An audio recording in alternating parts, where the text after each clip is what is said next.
Good afternoon, ladies and gentlemen, members of the press corps, fellow citizens. I come to you at such a critical moment in the history of our country, possibly after 2 years, having left the dance floor, hoping that somebody else would occupy that dance floor.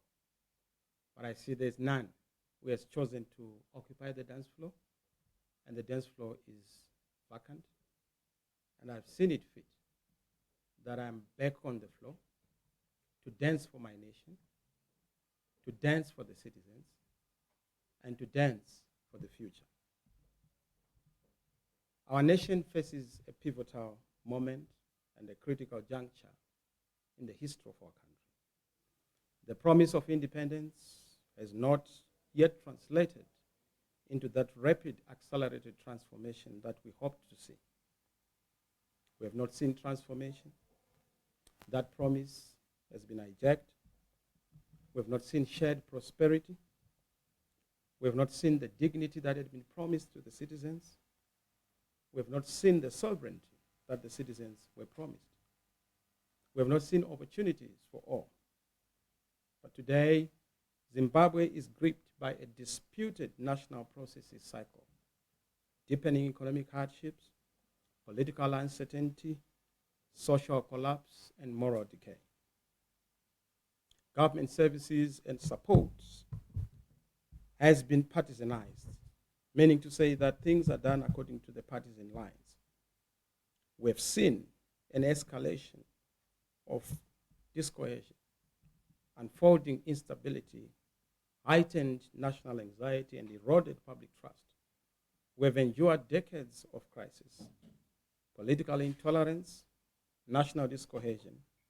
Hatred has become a religion.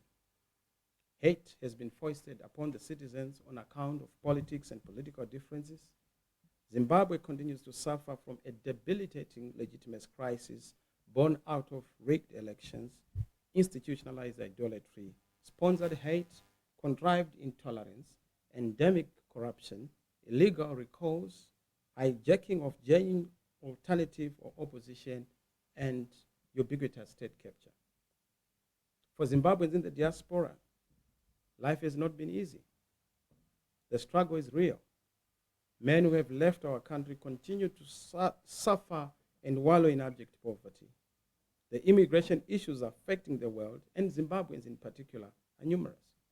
The harassment, the embarrassment, the humiliation that we have to endure is despicable. Some are locked up in unlawful detentions.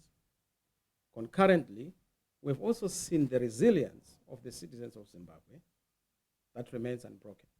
From our towns to our villages, in our factories, our industries, the diaspora, and at home, the call is clear. Change must happen, and change must kick in. Zimbabwe must reset. Zimbabwe needs a fresh start. This is the moment. A moment for a fresh start, a new beginning that is anchored on transformation, unity, hope, and purposeful action. We are all aware of the crisis in Zimbabwe. It is a crisis of a national proportion, a crisis of governance. It is a leadership crisis characterized by disputed national processes, discredited elections, and a stolen mandate which creates instability, uncertainty, hardships, and definitely shortages in everything.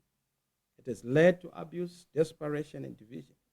We've been working tirelessly behind the scenes, even as I left the dance floor of the CCC. And a lot has happened. We're hoping to reignite the hope, and we are reigniting that hope. We have been working through the SADC channels and other channels globally to make sure that we build that global solidarity for the people of Zimbabwe to achieve change in no time in Zimbabwe. We must all understand that a false fight breeds a false victory. The entry point to the definition of the crisis in Zimbabwe must be clear. It is a governance crisis. In itself, a breakdown of a national consensus, a citizen consensus. A breakdown of a national order and a constitutional order.